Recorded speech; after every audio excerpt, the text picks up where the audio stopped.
obrigada, padre. Vou começar com uma pergunta mais ampla, com relação à sua relação com o Papa Francisco. Em 2020, o Papa te chamou de mensageiro de Deus. E em 2024, ele disse que estava em oração pelo Senhor quando houve aquele evento, daquela perseguição que aconteceu na Câmara Municipal de São Paulo, inclusive foi quando a gente esteve juntos pela primeira vez. Como é que fica o seu trabalho agora sem a influência e sem a inspiração do Papa Francisco que nos deixou ontem? Então, a gente sente muito a ausência de uma pessoa que confirma, e o papel do Papa é esse, confirmar a fé. Ele confirmar a nossa fé, confirmar as ações, a ação pastoral, principalmente como ele sempre propôs, voltada para os irmãos, voltada para os mais fracos, voltada para aqueles que sofrem. Então, todo esse relacionamento é um relacionamento de confiança, é um relacionamento afetuoso, amoroso e um relacionamento de confirmar, de confirmação da fé. Então, por isso eu agradeço muito a Deus ter vivido, eu lembro desde o dia da eleição do Papa Francisco, a emoção que nós tivemos de ouvir a escolha do seu nome, as suas atitudes de despojamento. Depois, eu escrevi várias cartas para ele, sempre vieram as respostas. Mandei para ele muitas fotografias da convivência com a população em situação de rua e mandamos presentes, o interesse dele. Ele nos mandou o solidel dele, que quer dizer só de Deus, aquele ornamento que o Papa usa na cabeça, branco. Ele mandou como um gesto de carinho para a população de rua e de confiança em todo o trabalho que é desenvolvido, toda a convivência que temos aqui. Então, a gente vai sentir falta do Papa Francisco fisicamente, mas o seu legado vai estar presente, o seu magistério, tudo aquilo que ele nos ensinou. O senhor acha que ele teve tempo de sedimentar, de fortalecer essas ideias dentro da igreja? Eu acredito que ele iniciou. E esses processos sempre serão confusos. Eu sempre lembro uma historinha que é quase que uma fábula, mas uma legenda, que São João Evangelista, que conviveu com Jesus, e aquele que deitou a cabeça no peito de Jesus, teria vivido até os 100 anos. E as pessoas chegavam para ele e diziam: conte alguma coisa de Jesus, você conviveu com ele. E isso já na segunda, terceira geração, e ele dizia: amai-vos uns aos outros. E todos diziam: que coisa, que bonito. Mas toda vez que perguntavam, ele dizia: amai-vos uns aos outros. Pela milésima vez, disseram: não pergunta mais, porque ele já não está mais funcionando bem da cabeça, ele já está esquecido, ele fala sempre a mesma coisa. E aí um mais ousado falou: por que você sempre fala sempre isso, amai-vos uns aos outros? Fala uma outra coisa que Jesus falou. Aí João disse: quando vocês fizerem essa, eu falo a outra. Então, quando vocês fizerem essa, eu vou falar outra. O Papa Francisco deixou a exortação apostólica Evangelii Gaudium, deixou a Laudato Si, a Fratelli Tutti, a Dilex Nos, deixou muitos escritos, os discursos, as catequeses, que não rompem com a tradição da igreja, mas que impulsionam toda a vida a partir da radicalidade do seguimento de Jesus. Então, eu acredito que ainda nós vamos levar muitos anos para digerir, e que a presença do Francisco, embora não o veremos, não será desaparecida. Vai ficar para sempre a presença do misericordioso. Eu chamo Francisco, o Papa Francisco, o misericordioso. Assim como a gente chama São Francisco de Assis, o poverello, o pobrezinho, a gente vai chamar Papa Francisco, o misericordioso. Que é isso que ele fez. Não rejeitou ninguém, não condenou ninguém, não tratou ninguém de forma cruel, violenta, se aproximou dos imigrantes. E é muito simbólico isso, e acho que todos vão percebendo. A primeira vez que ele saiu do Vaticano, ele foi para Lampedusa, no sul da Itália, para ir no mar aonde estavam morrendo afogados os refugiados abandonados. E ele falou muito forte ali, foi o início do pontificado.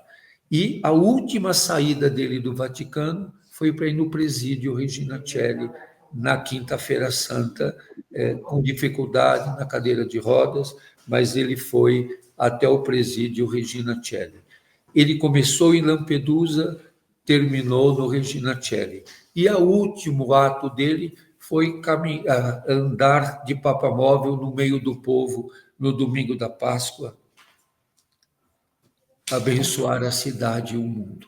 Então, os gestos do Francisco são sempre para fora e nunca para se proteger, sempre para proteger os outros. Ele nunca buscou seu próprio interesse, mas os interesses dos outros. Ele nunca procurou se preservar, mas ele procurou preservar os outros. Eu acho que esse é um grande sinal. Ele não se apegou a si, ele se doou até o fim.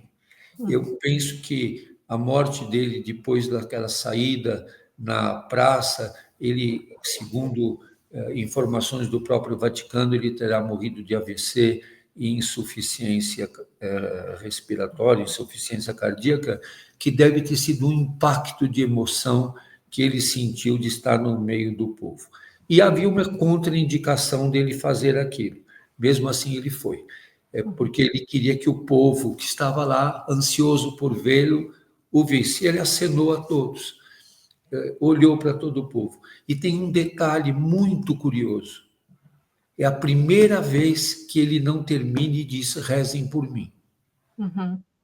Ele rezou pelo povo. Então, eu vejo a morte do Papa Francisco como um ato heróico de amor. Eu acho que nós vamos surpreender sábado nos funerais do Francisco, porque acorrerão multidões para despedir do misericordioso.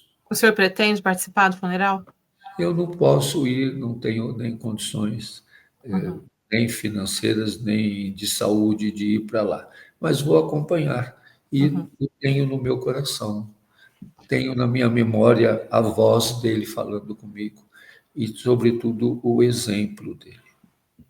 Padre Júlio, o senhor falou em misericórdia, né, a maior marca do Papa Francisco, e a gente tem visto aí líderes e militantes de extrema-direita celebrando, entre aspas, a morte, né, do Papa, e grupos de WhatsApp e de Telegram, etc., dizendo que era um padre comunista, que era um Papa comunista, etc. Que mensagem o senhor deixaria para esses irmãos em Cristo? Você sabe que fizeram até uma charge quando ele estava vivo, e alguém falando para ele, grande parte da humanidade está rezando por você, e alguns estão lhe criticando. Ele falou, eu vou ficar com esses que estão me criticando. Então, o Papa Francisco não iria se atingir, ele iria abençoar todos esses e diria, meus irmãos, eu estou com vocês também, não vou rejeitá-los, mesmo que vocês falarem contra mim, eu estou com vocês.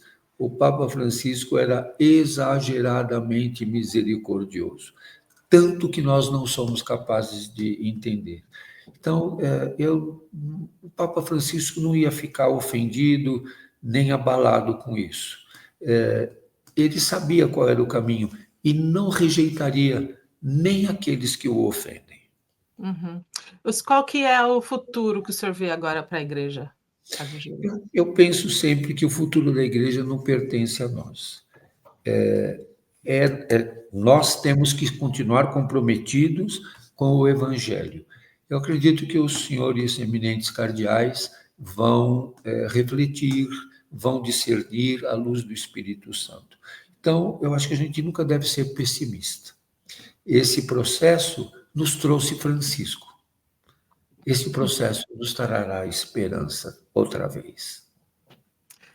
O padre o cardeal que está conduzindo os trabalhos, né, enfim, do sucessor do Papa, ele é daqui da Irlanda. E a Irlanda continua sendo um país católico e um país assim com muita representatividade. Sem esperar que o senhor faça, enfim, porque eu acho que fui avisada de que o senhor não gostava de falar sobre isso, etc., mas eu não posso evitar a pergunta, porque, afinal de contas, é importante que a Irlanda esteja, enfim, participando, né, desse processo e pela trajetória da Igreja. O senhor tem alguma expectativa? Como é que o senhor imagina quem será o sucessor, enfim? É difícil de dizer. Eu acho que ficar fazendo bolsa de apostas é inaceitável. Eu acredito que a expectativa é de que acolher bem quem o Espírito Santo suscitar, receber com carinho e docilidade, para que a gente seja coerente ao que acredita. Então, receberemos o próximo Papa com toda a disponibilidade. E se eu sou um padre católico apostólico romano, eu devo de acolher o Papa que vier com todo respeito, com toda reverência, porque ele será aquele por quem eu vou rezar todos os dias. Amém, padre. A nossa conversa era bem curta mesmo, te agradeço muito pelo seu tempo, te desejo muita saúde e sucesso sempre. Obrigado, Deus abençoe você e que o cardeal irlandês que vai conduzir todo esse processo o faça com todo o amor, como São Patrício gostaria que ele fizesse. Amém. Ele foi escolhido pelo Papa, né? Isso também acho que tem muito significado, né? Tem muito, e vai levar toda a tradição do povo irlandês. Isso aí, muito obrigada, padre. Um abraço para a Tereza e muito obrigada pela oportunidade. Amém. Obrigado. Tudo de bom. Obrigada.